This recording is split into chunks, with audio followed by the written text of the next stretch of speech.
कार्यक्रम की एक परंपरा होती है, उस परंपरा का निर्वहन करते हुए मैं पवन जी से अनुरोध करूंगा कि वह हमारे अतिथि अनूप लाठर जी का सम्मान एवं स्वागत करें।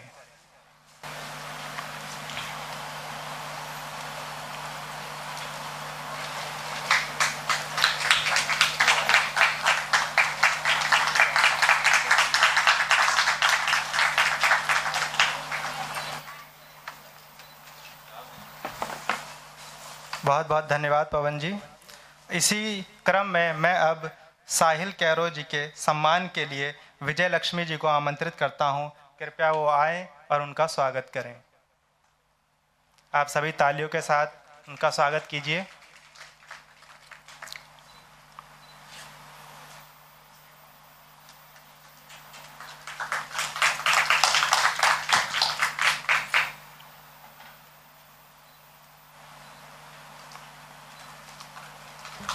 बहुत बहुत शुक्रिया विजय लक्ष्मी जी।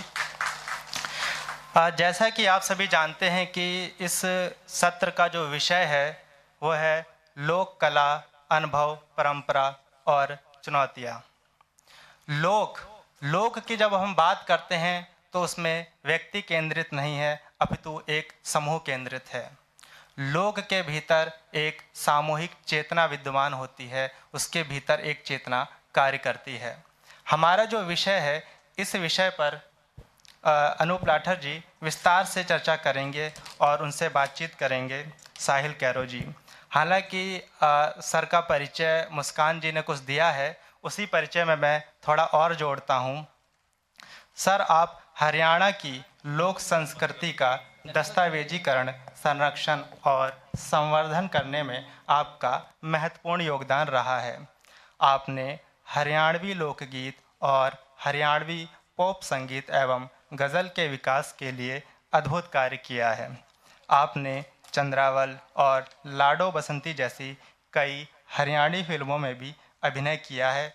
आप पंजाब विश्वविद्यालय चंडीगढ़ के भारतीय रंगमंच विभाग से स्वर्ण पदक विजेता भी रहे हैं।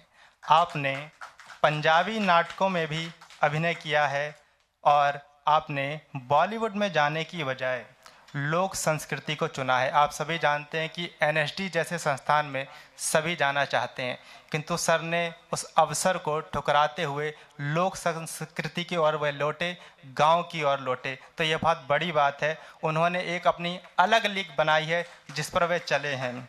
हरियाणा की लोक संस्कृति को आगे बढ़ाने के लिए आपने सभी सुख सुविधाओं को त्याग करते हुए अपनी एक अलग राह बनाई है। सर, आपका बहुत बहुत स्वागत है। सर, आपके व्यक्तित्व को देखता हूँ तो मुझे सर्वेश्वर दयाल सक्सेना की कुछ पंक्तियाँ याद आती हैं कि लीक पर वे चले जिनके पंथ दुर्लभ और हारे हैं, हमें तो हमारी यात्रा से बने ऐसे अनिर्मित पंथ प्यारे हैं। बहुत बहुत स्वागत है सर आपका। इस सत्र में उनसे जो बातचीत करने जा रहे हैं वह हैं दिल्ली विश्वविद्यालय के शोध छात्र साहिल कैरो जी। आप सभी जानते हैं दृष्टि जैसे संस्थान को, जिसके संस्थापक विकास देवकीर्ति हैं, आप वहां पर अध्यापन कार्य भी कर रहे हैं। आपका भी बहुत बहुत स्वागत है। इसी के साथ अब मैं यह आप सभी लोग उनको सुनना चाहते हैं और अब लोक कला को लेकर उनका क्या अनुभव है, उनका क्या विचार है, उसको लेकर आप सभी निश्चय ही लाभान्वित होंगे। तो अब मैं यह मंच साहिल कैरी जी को सौंपता हूं। बहुत बहुत धन्यवाद। आप सभी का नमस्कार। नमस्कार सर, मेरी ओर से भी एक बार। मेरी आवाज़ एकदम ठीक आ रही है जी? तो हम इस बातचीत को शुरू करने से पहले ये बात करेंगे कि कैसे इस सत्र की योजना बनी थी। एक दफ़ा सर से एक मुलाकात हुई तो मुझे भी यही लगता था आप सबकी तरह कि सर एडमिनिस्ट्रेशन में है, बहुत लंबा अनुभव है एडमिनिस्ट्रेशन का, लंबा समय तक काम किया है एडमिनिस्ट्रेशन में। तो उसी लिहाज से मैं सर से बात कर रहा था। लेकिन बात करते करते सर धीरे धीरे साहित्य की बात करने लगे। फिर उसके बाद सर ने लोक कलाओं की बात की, फिर लोक नाट्य की बात की, फिर भाषा के संदर्भ में बात की और फिर भाषा और बोलियों का जो पूरा मसला है उस पर बात की। तब उस बातचीत के दौरान ही महसूस हुआ कि मैं अकेला क्यों इस बातचीत से लाभान्वित हूँ। हम सबको ये मौका मिलना चाहिए कि हम सर को सुन सकें। और फिर ये योजना बनी और सर ने बड़प्पन दिखाते हुए हमारा ये प्रस्ताव स्वीकार किया कि वो एक सत्र में हमारे साथ जुड़ेंगे। तो उस योजना का क्रियान्वयन आज आप सबके सहयोग से होने जा रहा है।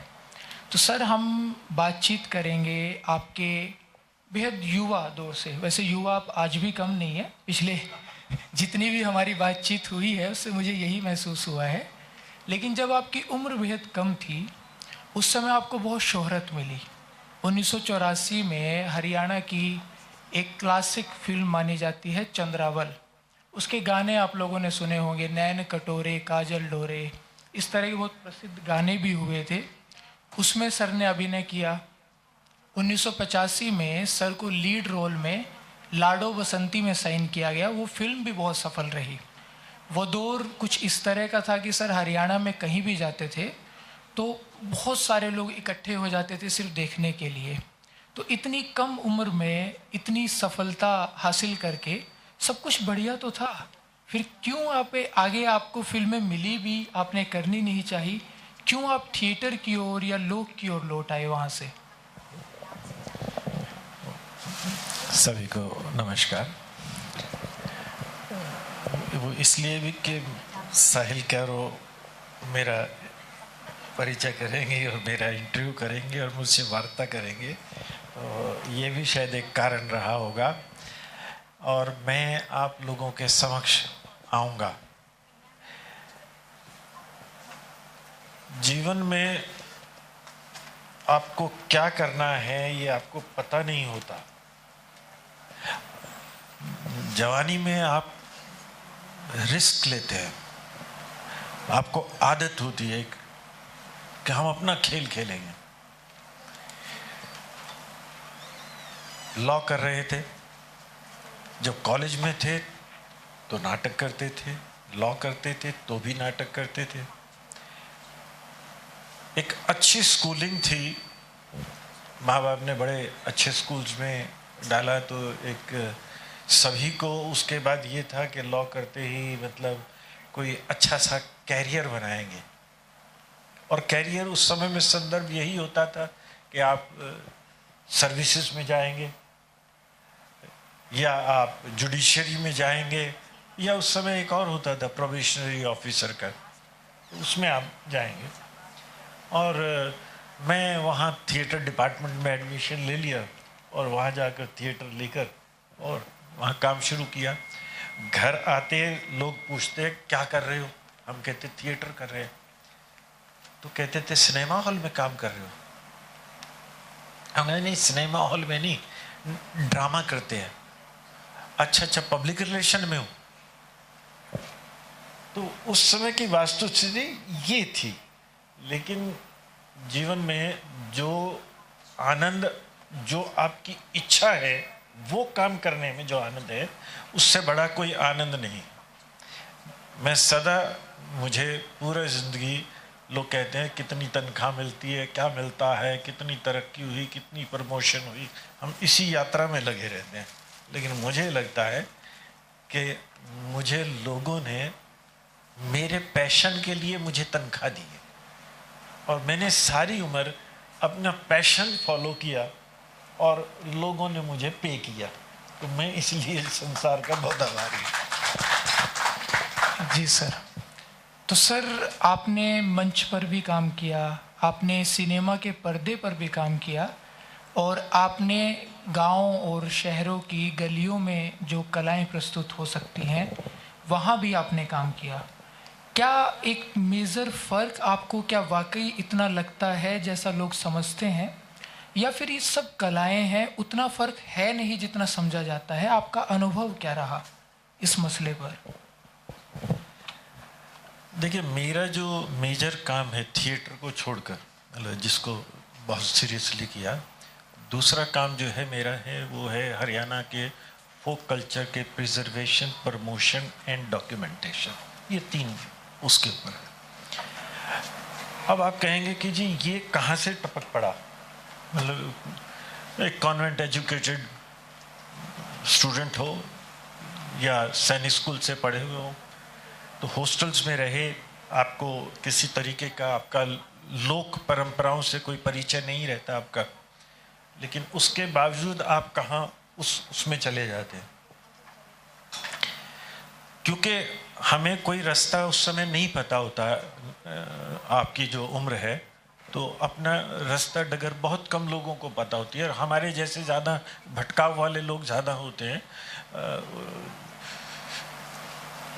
तो एक नाटक कर रहे थे और नाटक करने लगे, तो बचपन से एक शौक है मुझे पढ़ने का, मेरी फैमिली में भी और मेरे में भी, हम सब में एक पढ़ने का शौक है।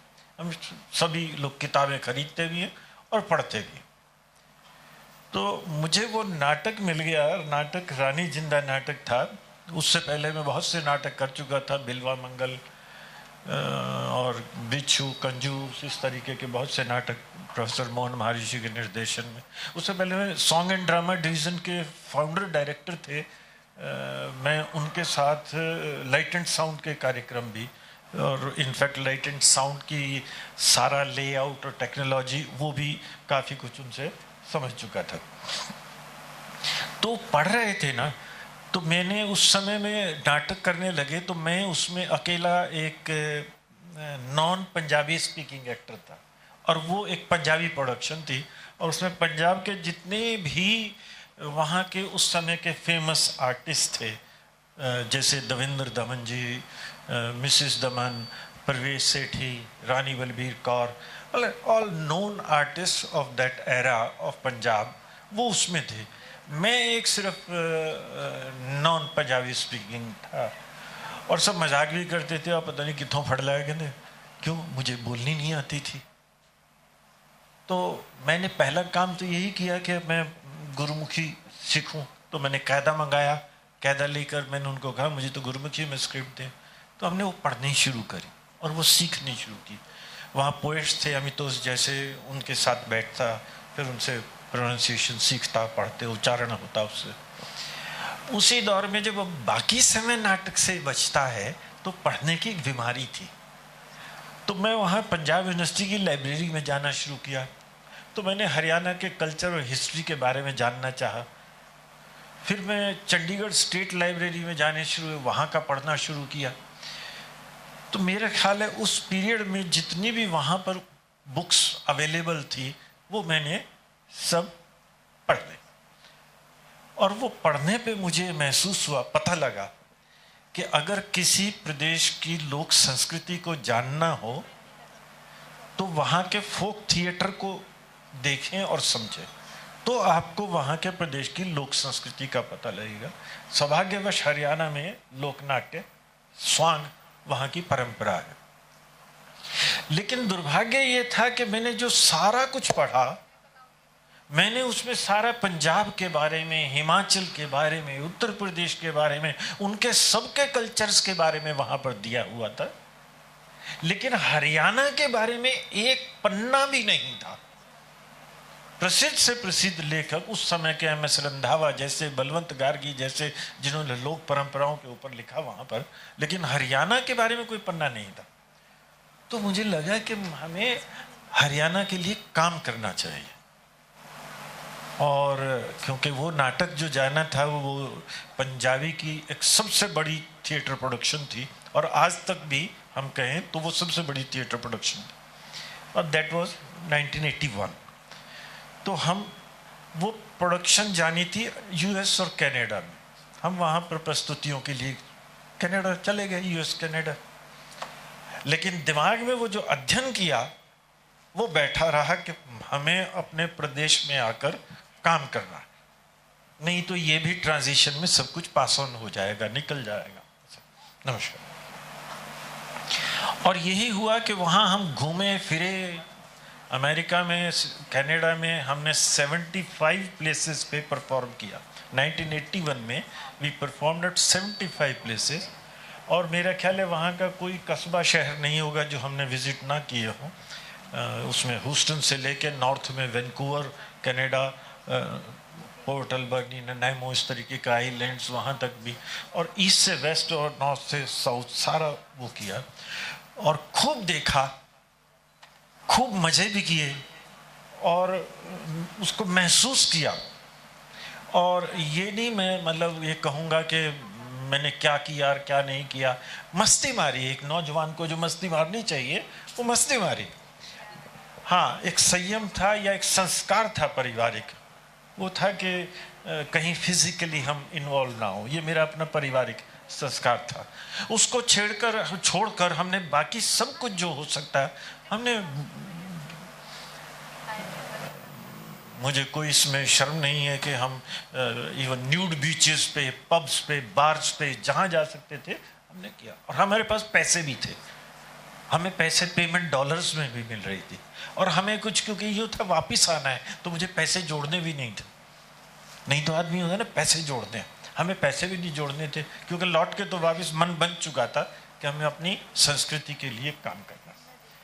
तो वापस आ गए। आते ही सबसे पहले 2 वर्ष मैंने एक सांगी परफॉर्मेंस, जो हमारे यहाँ सांग करते हैं उनको सांगी कहते हैं, तो मैंने 2-3 वर्ष जो हैं उन सांगियों के साथ में अपना थिएटर करता, साथ में फिल्में करता, साथ में आके उनके बाकी समय बचता फिर सांगियों के साथ जाते, गांव-गांव में रहते उनके साथ। तो उस विधा को पढ़ा और फिर सोचा कि अब हम जब समझ चुके हैं तो हम हरियाणवी संस्कृति का ऊपर कैसे काम किया जा सकता है। तो वो 3 वर्ष का जो हमारा ऑब्जर्वेशन था, फिर हमने उसी मुताबिक हरियाणा के कल्चर उसके ऊपर काम किया। दर्शकों को बता दें कि सांग एक लोक नाट्य है जिसमें कोई व्यक्ति खुद गाता भी है, नृत्य भी करता है। जैसे जो लोग उत्तर प्रदेश से होंगे वो नौटंकी को जानते होंगे, तो नौटंकी की ही तरह की एक शैली है, वो एक रूप है लोकनाट्य सांग। तो सर आपने किनके साथ समय बिताया सांग सीखने के लिए? जी, रामकिशन व्यास सांगी थे, वो प्रसिद्ध सांगी थे वहाँ उस समय के। और दूसरा मैं परिचय दूँ कि नौटंकी है, जैसे हमारे यहाँ उत्तर भारत में है, जैसे हरियाणा में सांग है, उत्तर भारत में ऐसे ही नौटंकी है।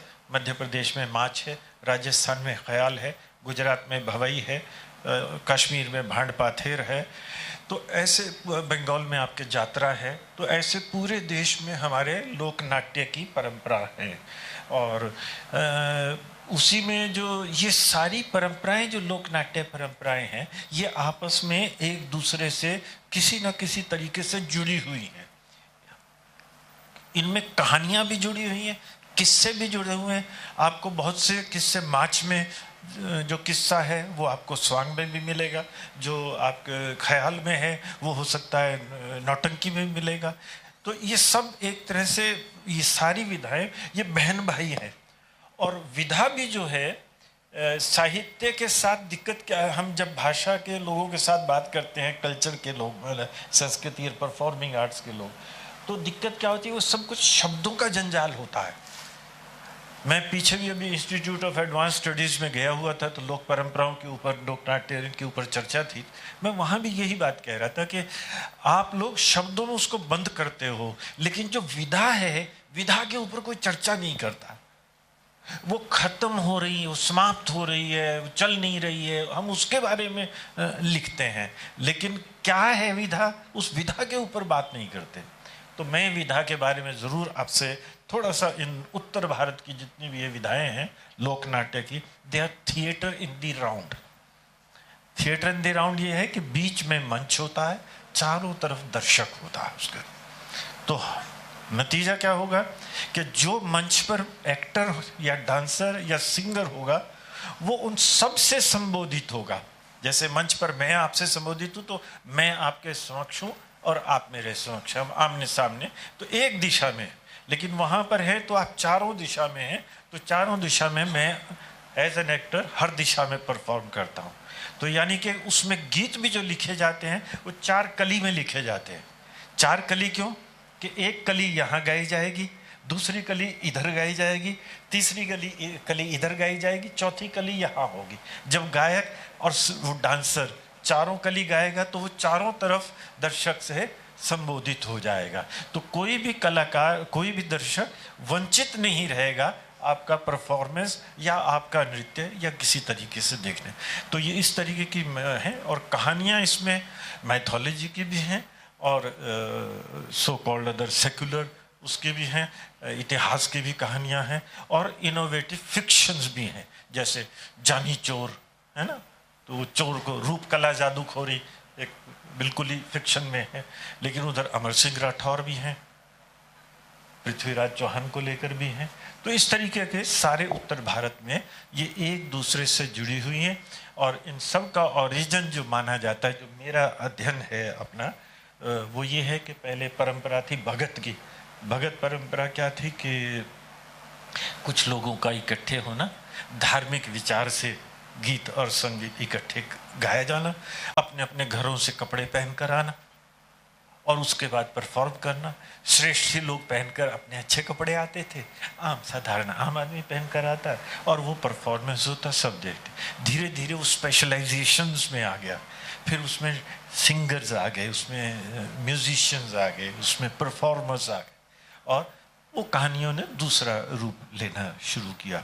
और उसी में भगत से निकलकर संगीत निकल गया, संगीत से नौटंकी निकल गई, संगीत से ही स्वांग निकल गया, ऐसे ही ख्याल निकल गया। इसीलिए सब ये विधाएं उत्तर भारत के जितने भी हैं ये जुड़ी हुई हैं। और मैं एक if you have time I would, मैं लॉन्ग बैक नौटंकी के लिए डॉक्यूमेंटेशन संगीत नाटक एकेडमी ने करनी थी, तो they invited me as an expert for documentation of nautanki. वहाँ गुलाब बाई सबसे फेमस पुरानी महिला गुलाब बाई नौटंकी की रही हैं। वो मंच पर खड़ी होकर रो रही थी जब हम डॉक्यूमेंटेशन के लिए परफॉर्मेंसेस देख रहे थे और वो हो रहे थे, तो रो रही थी। बल्कि वो कहने लगी कि हमारा नाम बदल दीजिएगा, हमारा नौटंकी मत रखिएगा नाम, इसने हमें बहुत पीड़ा दी है, इसकी जगह इसका नाम ना संगीत रख दीजिएगा। संगीत में एक प्रेम है, लोगों को एक समझ है। अब तो ये होता है कि लोग कहते हैं क्या कर रहा है, नौटंकी कर रहा है, मतलब नाम ही बदनाम हो गया है हमारा।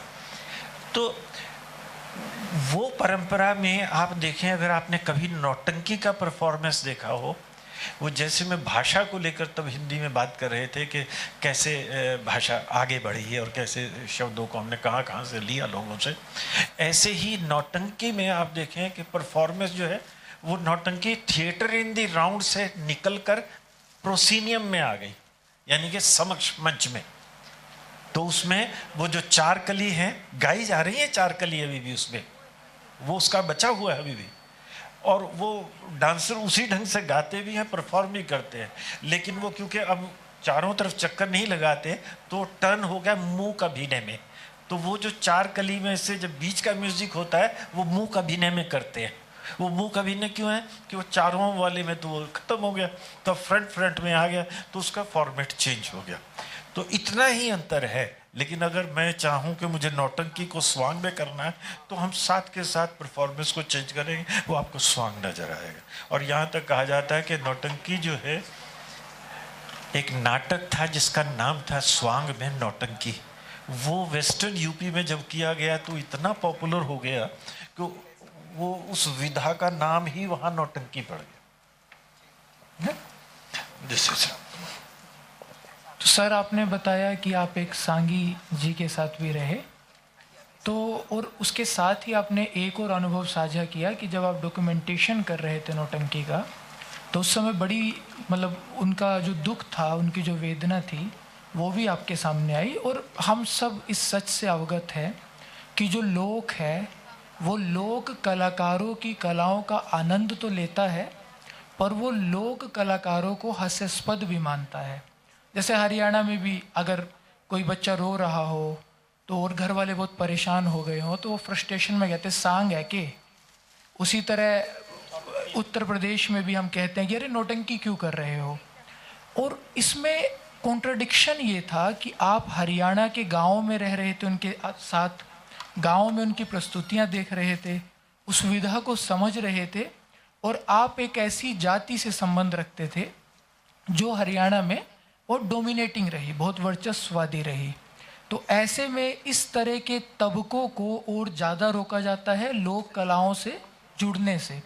तो क्या कभी परिवार का दबाव, कभी समाज का दबाव, या कुछ तो ऐसे लोग रहे होंगे जिन्होंने कहा होगा कि ये क्या कर रहे हो, कुछ ढंग का काम कर लो, ऐसा कभी कोई अनुभव? आपने जो पहले तो जो प्रश्न पूछा उसका जवाब देता हूँ, लेकिन उसका फिर मैं बैकग्राउंड भी क्या है वो, जहाँ तक है मेरा परिवार, क्योंकि पढ़े लिखे थे, तो इस तरीके का कि मैंने क्या करना है, हमने क्या नहीं करना, मतलब उनके लिए कभी शौक नहीं रहा।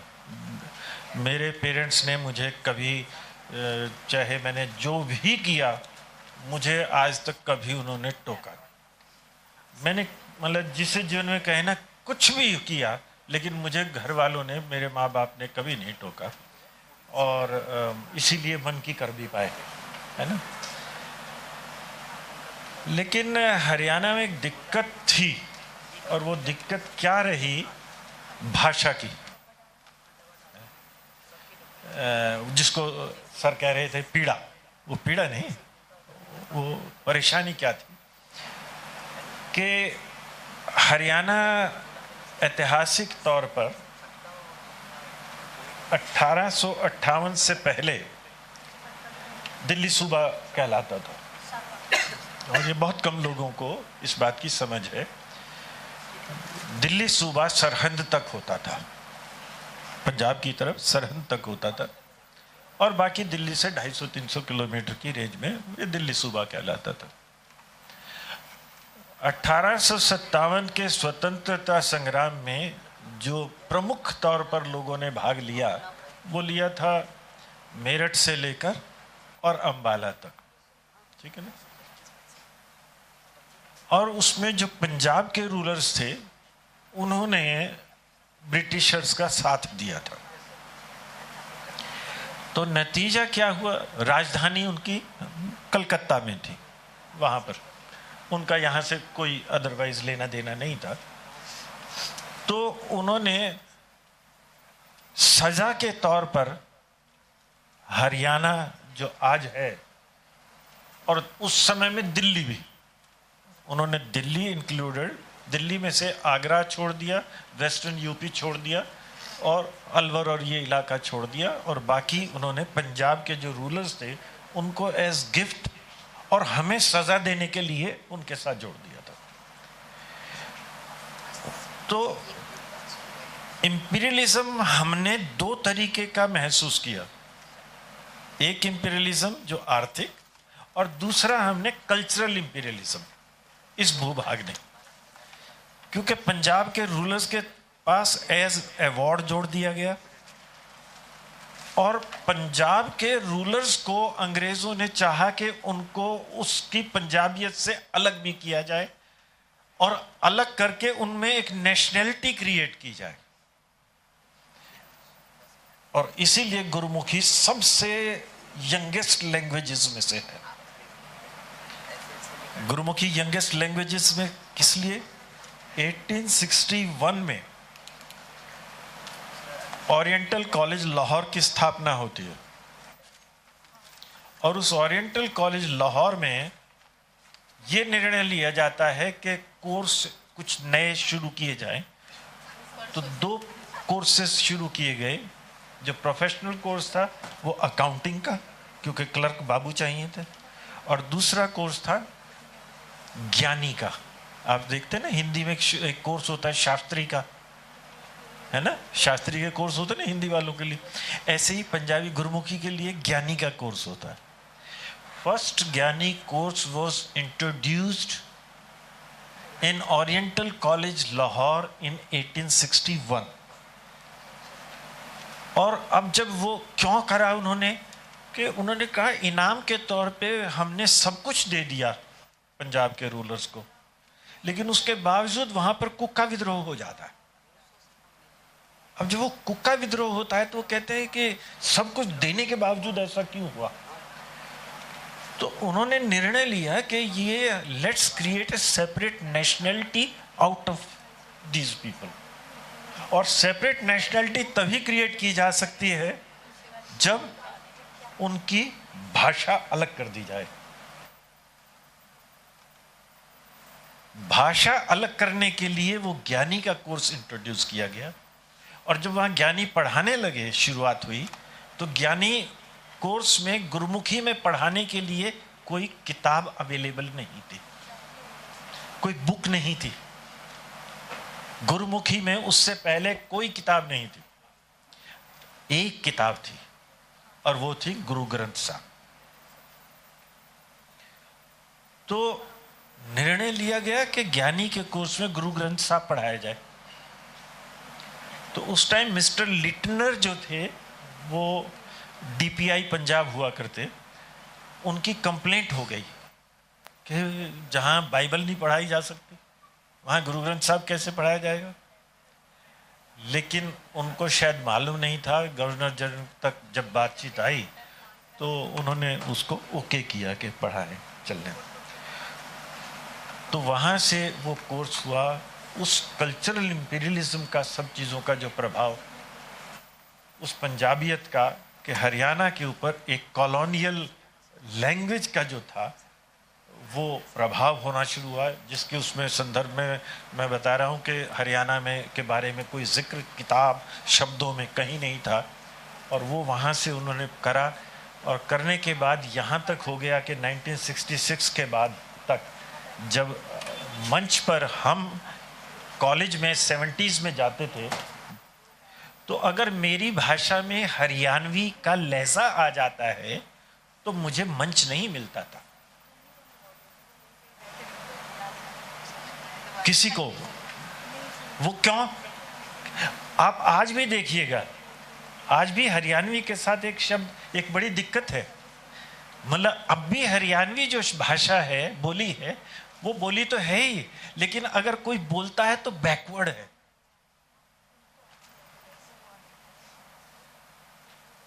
मतलब ये एक कहां से आया? हर चीज का इतिहास होता है। क्यों? कि ये 66 तक रूल रहे, part of that imperialistic exploitation रहे। तो इसलिए हम कल्चरल कॉन्शियसनेस जो थी हम लोगों में, वो खो गई थी। और वो जो एरा था जब हम स्टूडेंट्स थे, तो हम लोगों ने, और क्योंकि वो भाषा नहीं थी, तो हमने वो रिटेन करना शुरू किया। इसी उसमें सोचा कि महत्वपूर्ण है कि हम प्रिजर्वेशन, प्रमोशन और डॉक्यूमेंटेशन का काम करें, जिसकी वजह से वो भाषा का वो आया। और भाषा तो सभी सक्षम होती है, सभी भाषा में साहित्य होता है। किस भाषा में साहित्य नहीं? हर भाषा में साहित्य होता है। लेकिन वही बात है कि आप किस स्तर पर हैं, आप किस वर्चस्व में हैं, तो आपकी वो भाषा या बोली वो उतना ही स्थान पा जाती है। नहीं तो ये बताइए, ब्रज जो है, ब्रज तो जैसे यूरोप में फ्रेंच है, तो हिंदी में या उत्तर भारत में तो वो ब्रज है। ब्रज का कोई मुकाबला, कोई उपभाषाएं जितनी भी हैं, चाहे मैथिली है या आपकी भोजपुरी है या डोगरी है या राजस्थानी है, कोई मुकाबला ब्रज का कहीं पासंग भी नहीं है। लेकिन ब्रज भाषा नहीं है।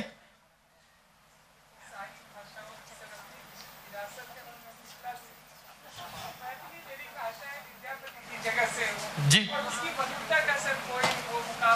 जी जी बिल्कुल। अपनी भाषा के बारे में हमें ऐसा ही मान होना चाहिए, वो चाहे किसी की भी भाषा हो, उसके बारे में। मैं अपने छात्रों को सदा एक बात कहता हूँ कि अगर आप चाहते हैं कि आपकी माँ का कोई आदर करे, तो आप पहले उसकी माँ का आदर करिएगा। अगर आप चाहते हैं कि आपकी माँ बोली से कोई आदर करे, तो पहले उसकी माँ बोली का आदर करिएगा, तो आपकी माँ बोली को अपने आप मिलेगी। हम इसी यात्रा में चले हुए लोग हैं, जो हम अपनी माँ बोली से प्यार करते हैं और साथ के साथ हिंदी को अपनी माता मानते हैं।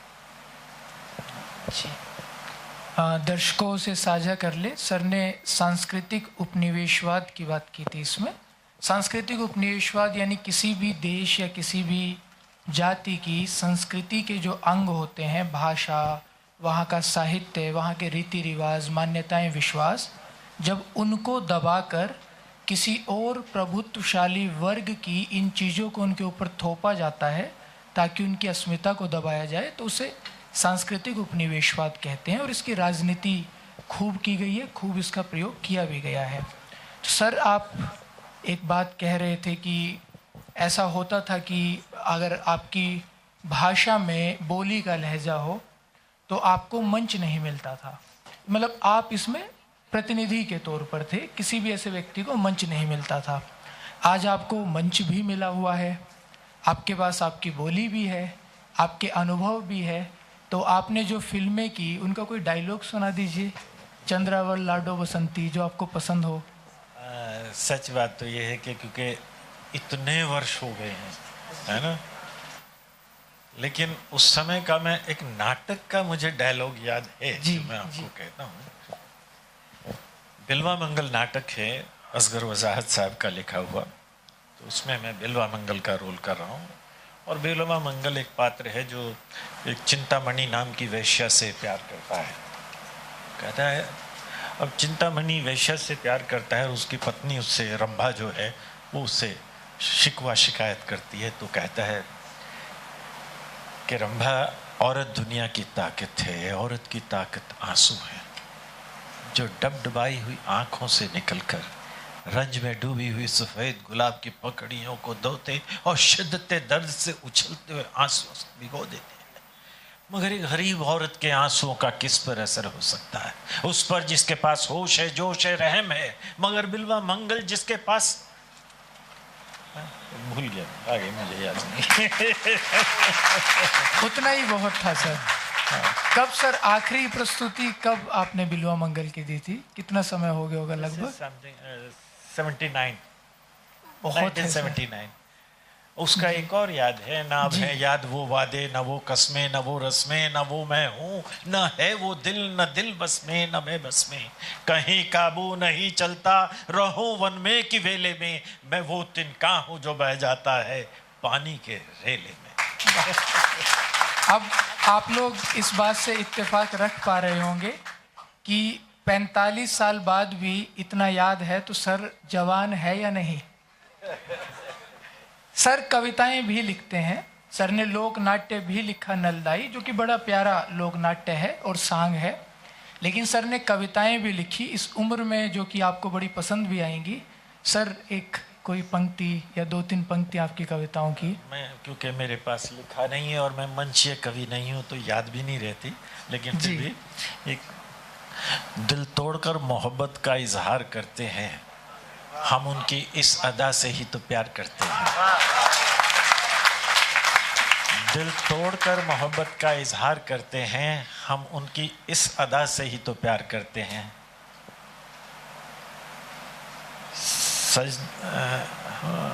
याद नहीं रहता, ऐसे भूल गया। नहीं, हमारे लिए 2 काफ़ी थी सर। इस उम्र में इतनी ही पंक्तियां चाहिए होती है। उसी से सारे भाव उद्दीप्त हो जाते हैं।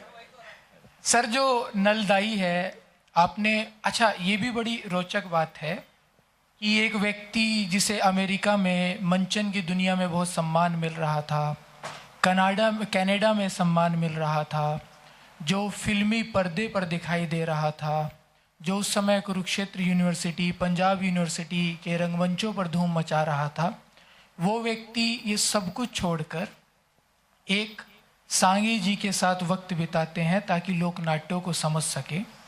और फिर आप लिखते भी एक लोक नाट्य है नलदाई, जो कि आया बाद में।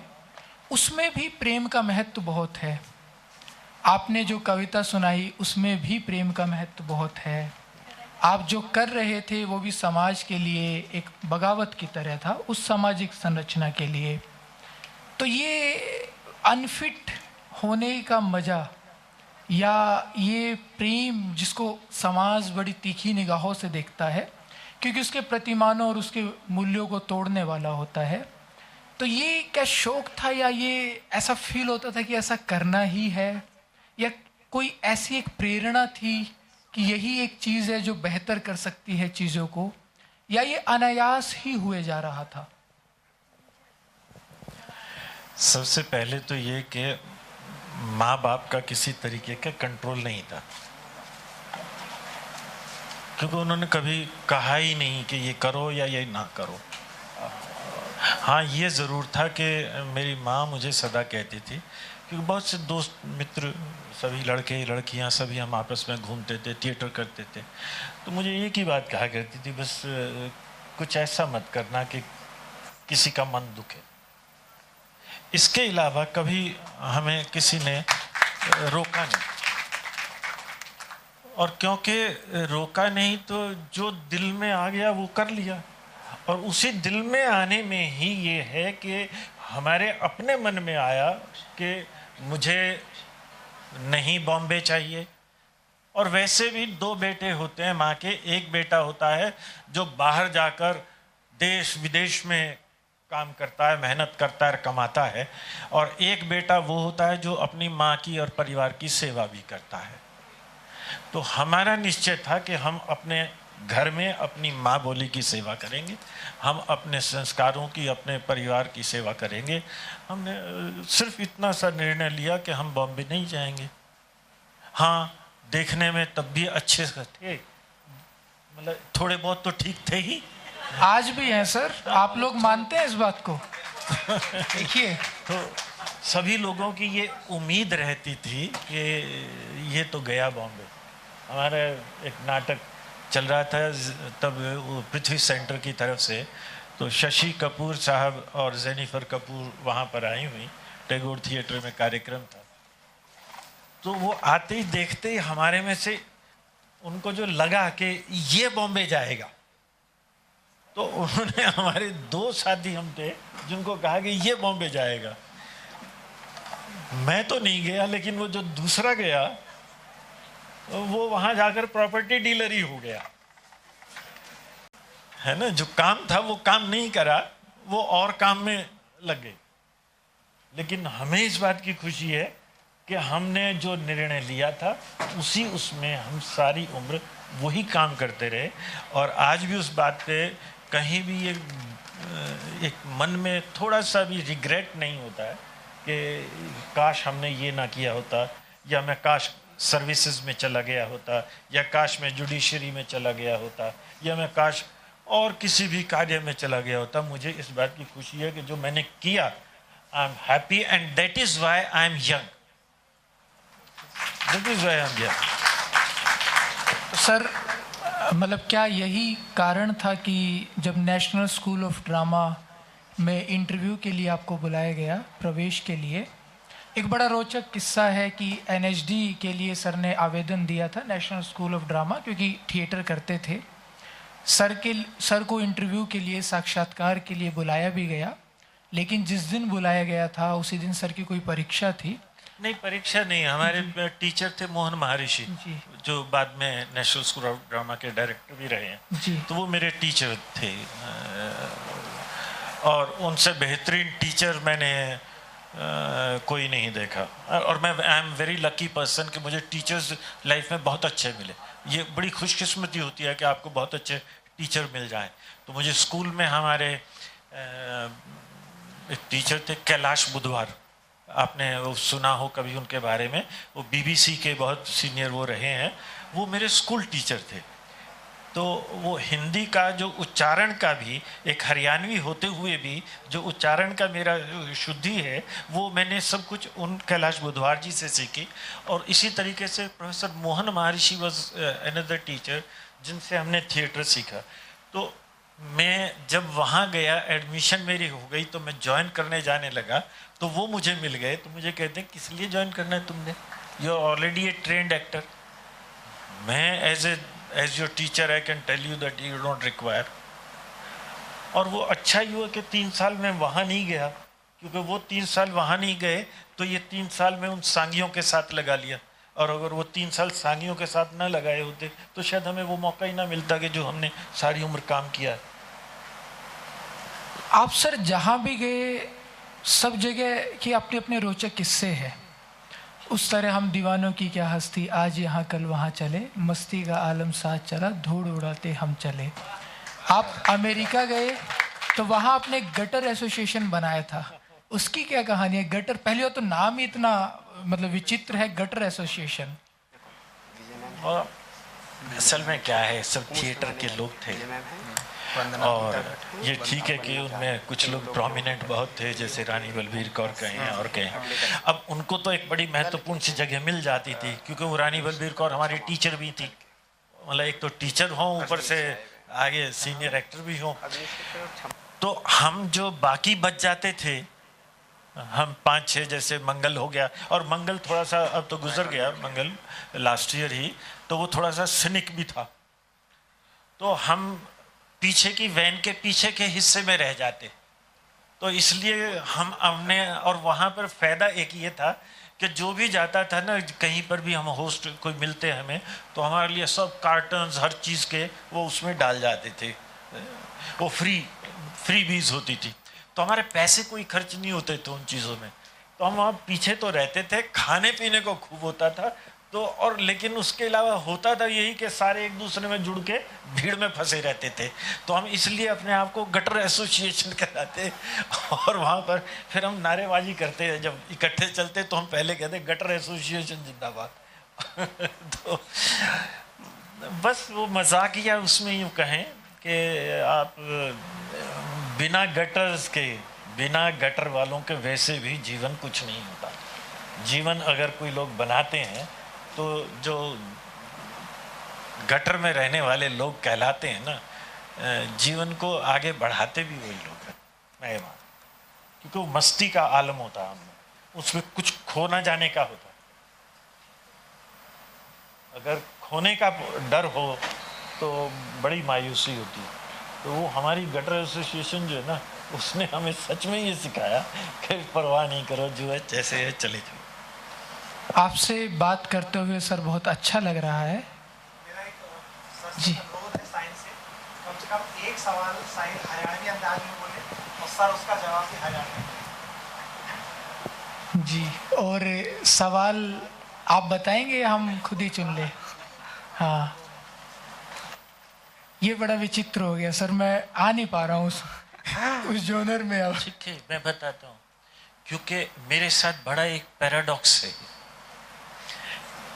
कि आपका एक टोटल कॉन्वेंट एजुकेशन हो और आप सदा हॉस्टल्स में रहे हो और आप एटमॉस्फेयर में भी उसी तरीके से रहे हो और आप म्यूज़िक भी सारा वही इंजॉय करते रहे हो। मतलब दिस इज टिल 1981, और फिर आप पढ़ते हैं, आपका दिमाग चकराता है, आप वापस आके काम करते हैं अपने उसमें।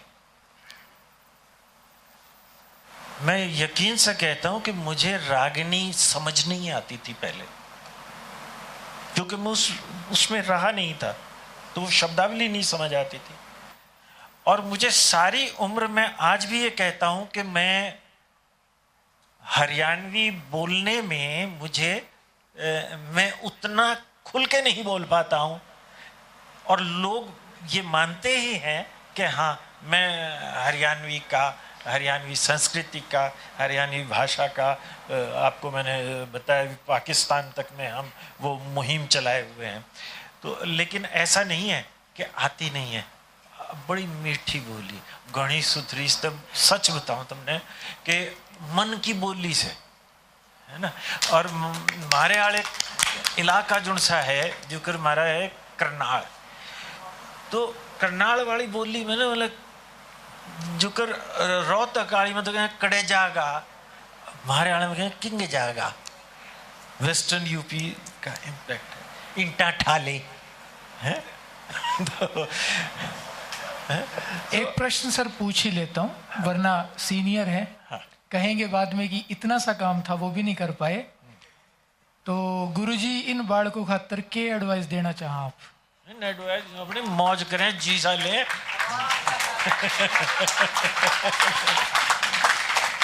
चलिए, बहुत बहुत शुक्रिया सर आने के लिए, हम लोगों से बात करने के लिए। मैं ये बात दावे से कह सकता हूँ कि लोग आपको आपके एडमिनिस्ट्रेटिव लहजे में ही देखते हैं, लेकिन आप ज़्यादा लिविंग अपनी कलाओं में, अपनी बातचीत में, अपने पढ़ने की दुनिया में है। निदा फाजली साहब के शेर की तरह कि हर आदमी में होते हैं 10-20 आदमी, जिसको भी देखना कई बार देखना। बहुत बहुत आभार, बहुत बहुत शुक्रिया सर। आपका साहिल बहुत बहुत धन्यवाद। कार्यक्रम अब सबने समाप्ति की ओर है। गीता जी आप सब रहे यहाँ, आपका बहुत बहुत धन्यवाद। आभार आपका। सभी रचयिता का भी बहुत धन्यवाद और आपके सभी कार्यकर्ताओं का जो भी सबका बहुत बहुत धन्यवाद। और आपको मैं सेटिस्फाई कर पाया हूँ, कुछ सोचने के लिए अगर नया आपको दे पाया हूँ, प्रेरित कर पाया हूँ, तो आपका बहुत बहुत धन्यवाद। Thank you. इस पूरी बातचीत से मुझे डॉक्टर नवाज देवबंदी का शेर याद आता है कि ऐसी वैसी बातों से तो अच्छा है खामोश रहो, या फिर ऐसी बात करो जो खामोशी से अच्छी हो। निश्चय ही इस बातचीत से आप सभी को लाभ हुआ होगा। सर आपका बहुत बहुत आभार, बहुत बहुत धन्यवाद। आप निश्चय ही हम जब आपको अगली बार बुलाएंगे आप हमें समय देंगे। आपका बहुत बहुत धन्यवाद सर।